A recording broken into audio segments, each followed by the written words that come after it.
There's an uneasy calm in the eastern part of the Democratic Republic of Congo. UN peacekeepers carry out their routine patrols in North Kivu province to protect civilians from militiamen roaming the region. But they won't be here for long. The DRC government asked them to prepare to leave the country last year for reportedly failing to stop militia attacks against civilians. The special representative of the Secretary-General have instructed us to move on the transition.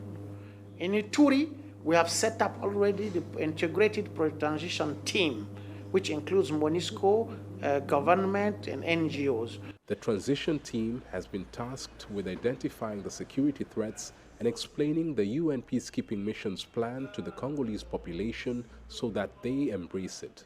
But some security analysts fear the departure of the peacekeepers could worsen the shaky security and humanitarian situation in eastern DRC. La question aujourd'hui, c'est de s'assurer. The big question we have today is whether the government in the DRC will have the capacity to restore state authority across the country.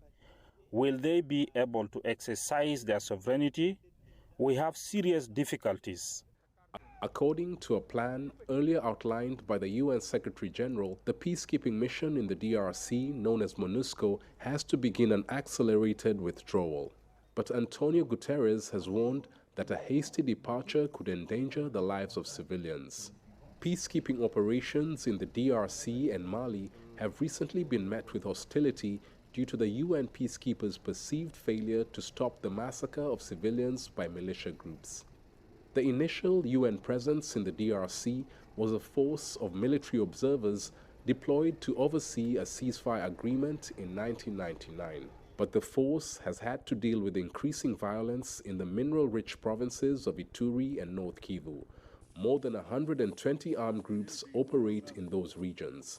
The head of the peacekeeping mission in the DRC says the criticism leveled at their troops is not justified. It's a bit unfair because we have to see that some tools have been designed at certain times, and the evolution in the current context is calling for different tools to be utilized.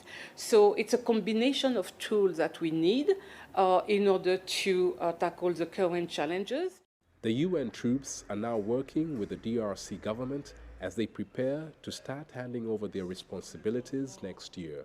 The planned departure of UN peacekeepers from the DRC has been applauded by many Congolese who've witnessed the brutality of militiamen in their region.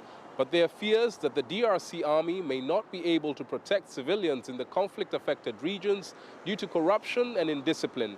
The government has, however, assured the public that it will be up to the task. Chris Sochamringa, CGTN, Kinshasa, Democratic Republic of Congo.